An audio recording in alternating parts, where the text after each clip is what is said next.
أعوذ بالله من الشيطان الرجيم. بسم الله الرحمن الرحيم. الرحمن علم القرآن خلق الإنسان علمه البيان. الشمس والقمر بحسبان والنجم والشجر يسجدان والسماء رفعها ووضع الميزان ألا تطغوا في الميزان وأقيموا الوزن بالقسط ولا تخسروا الميزان. والأرض وضعها للأنام فيها فاكهة والنخل ذات الأكمام والحب ذو العصف والريحان فبأي آلاء ربكما تكذبان. خلق الإنسان من صلصال كالفخار وخلق الجان من مارج من نار فبأي آلاء ربكما تكذبان. رب المشرقين ورب المغربين فبأي آلاء ربكما تكذبان. مرج البحرين يلتقيان بينهما برزخ لا يبغيان فبأي آلاء ربكما تكذبان. يخرج منهما اللؤلؤ والمرجان فبأي آلاء ربكما تكذبان. وله الجوار المنشآت في البحر كالأعلام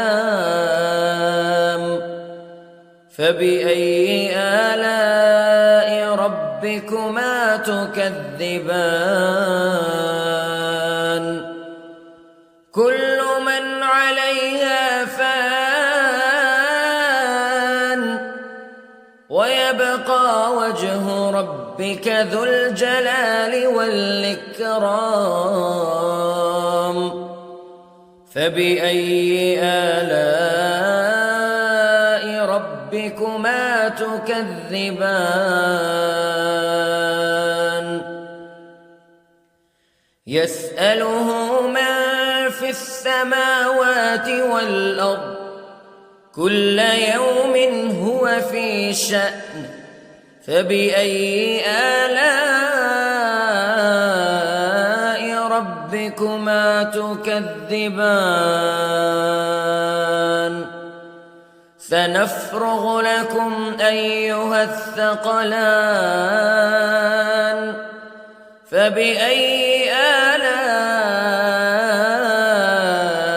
ربكما تكذبان.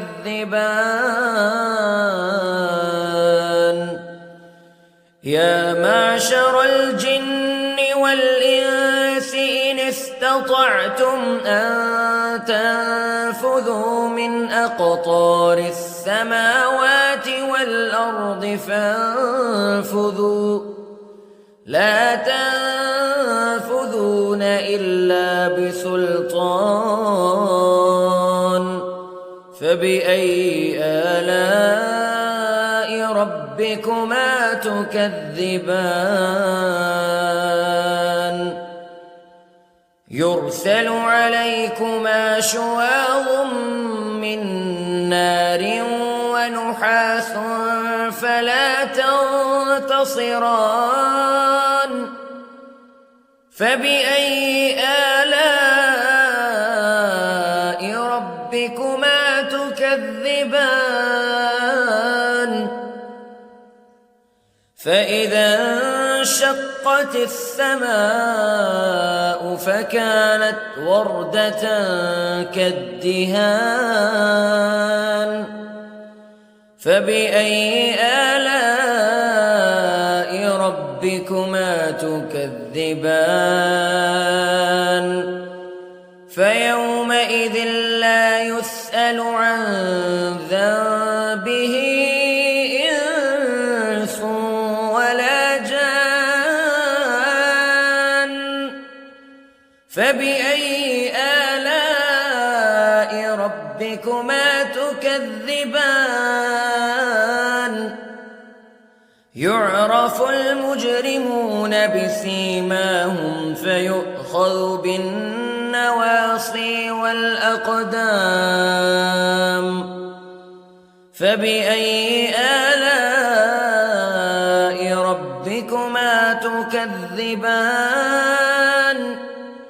هذه جهنم التي يكذب بها المجرمون يطوفون بينها وبين حميم آن فبأي آلاء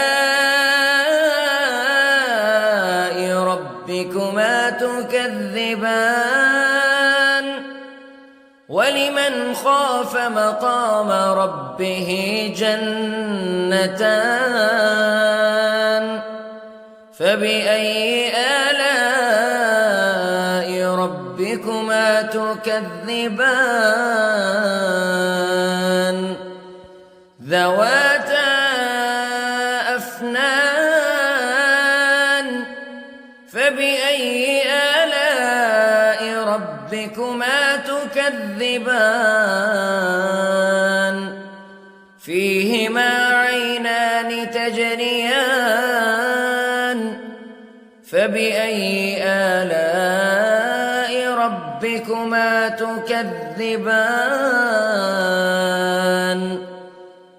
فيهما من كل فاكهة زوجان فبأي آلاء ربكما تكذبان متكئين على فرش بطائنها من استبرق وجنى الجنتين دان فبأي آلاء ربكما تكذبان فيهن قاصرات الطرف لم يطمثهن إنس قبلهم ولا جان فبأي آلاء ربكما تكذبان كأنهن الياقوت والمرجان فبأي آلاء ربكما تكذبان هل جزاء الإحسان إلا الإحسان فبأي آلاء ربكما تكذبان ومن دونهما جنتان فبأي آلاء ربكما تكذبان مدهامتان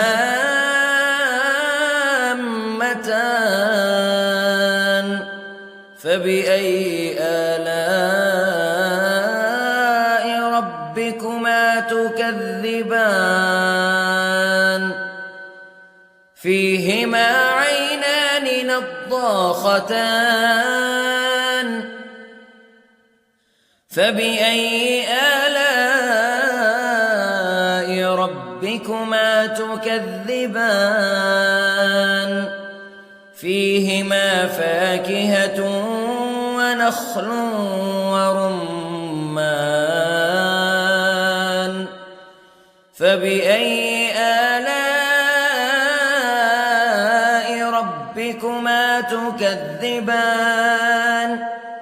فيهن خيرات حسان فبأي آلاء ربكما تكذبان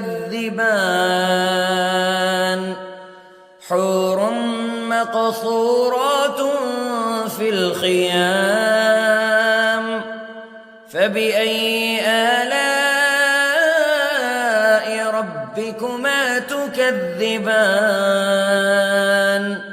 لم يطمثهن إنس قبلهم ولا جان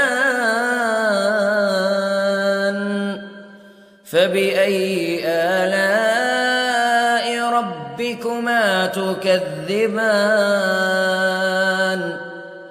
متكئين على رفرف خضر وعبقري حسان فبأي آلاء ربكما تكذبان تبارك اسم ربك ذي الجلال والإكرام